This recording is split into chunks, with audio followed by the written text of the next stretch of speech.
Candace Rose, how are you? Hi, Carla. How are you? I'm good. You have one of those names where you have to say the whole thing. Well, and especially like my nickname. Well, it's my everybody goes by. Well, usually if your name is Candace, you go by Candy, and my last name's Anderson, so it just kind of fits right there. Either you go by my first and middle name, Candace Rose, or Candy Anderson. Both are the same way. Candy Andy. Yes. Well, I love watching you on the chew. I can't wait to make your chocolate lava pie. Oh, it is a winner. It's so rich, but it is so good. And a suggestion since you brought it up, you should make them in the mini muffin tins. Oh, yum. Yeah, and that way they're already portioned, and it just bakes really quickly. So, yeah. Oh, thank you for that tip. Mm-hmm. Well, so what are some of your favorite destination dining experiences? Well, I like to have an ethnic experience when I go out. So I want to feel like I'm traveling, but I don't have the cost of a plane ticket. And so I look for ethnic neighborhoods or ethnic restaurants. It could be Greek, it could be Persian, it could be Ethiopian. I just want to feel like I'm going there and having an experience like I am traveling. And many people frequent the same restaurants in the area. How can people make dining out a more colorful experience? Oh my God! And you know what? I talk to people, and I am guilty of that. I go to the same restaurant in my area, and I go there, and I don't order the same thing, but so often people order the same thing. But I think what people should do is have a list, a virtual list.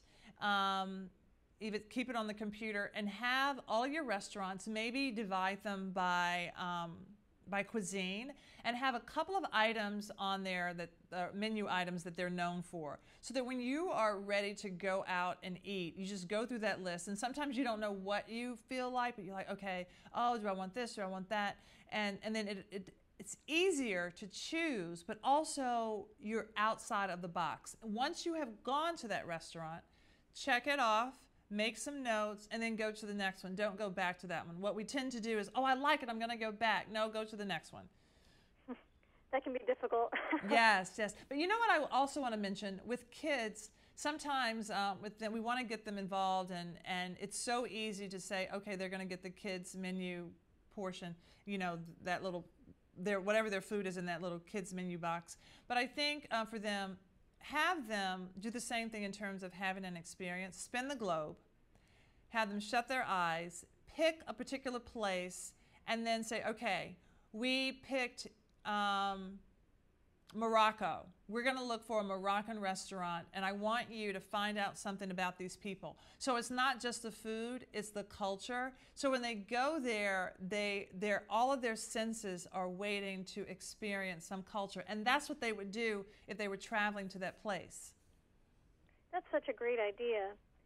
And how can eating out can be costly? How can a credit card save you money when dining out at a restaurant? Well, the reason I partnered with the AARP credit card from Chase is because I'm so thrifty. I think I'm a good thrifty, not cheap. You get 3% cash back when you purchase gas, and also from your restaurant purchases. So you're having these experiences, but you're actually getting cash back. And then 1% on everything else. So that's from groceries to insurance premiums, traveling. So that's how you can save a lot of money. And as a chef yourself, when is it a good idea to go out to eat instead of eating in? I go out to eat when, well, I always say, Candace Rose, if you're not in a good mood, the only thing you should make, honey, is a reservation. Because you don't want to put any bad mojo in anybody's food, right? Absolutely. So you just say, you know what, I'm not up to it today. The food's not going to be good. I'm going to let somebody else take this task off my hands. And that way you open yourself up.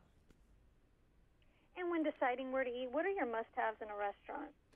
I look at, so you have three major components. You have the food, you have the atmosphere or the ambiance or the restaurant itself, and then you have service. Those are the main things, and I think there are other things like that, smaller areas. Service is really important. I want the wait staff to feel like they want to be there, they want me to be there, and so they make me feel like I'm dropping by their home. And then I go into a place, I love places that are cute and clever, or some place that I feel like I want to sit for a long time and have a cup of tea. So that's that whole ambiance feeling and maybe the design of the restaurant. And then the food, of course, is really, really important. You want local ingredients. You want to feel like the chef is very passionate about what he's doing. But the thing is, the food can be mediocre and the service is great, and I will definitely go back. If the food is outstanding and the service is and kind of wonky and weird, I will think twice before going back. So it's really a balance. And do you have any additional tips or information you'd like to share with us? A couple tips. One, when you are planning to get out of your comfort zone, have those things ready. Also, think outside of the box, color outside the lines. Get your kids involved because they have a perspective too. Another big tip, be a tourist in your own home because it gets you set up for an adventure, a successful adventure. And the other thing is you can go to aarpcreditcard.com for more information about the card and how to get those refunds and rebates. Well, thank you so much, Carla. I appreciate it. Have a great afternoon. Thank you so much. You too. Thank you. Bye-bye.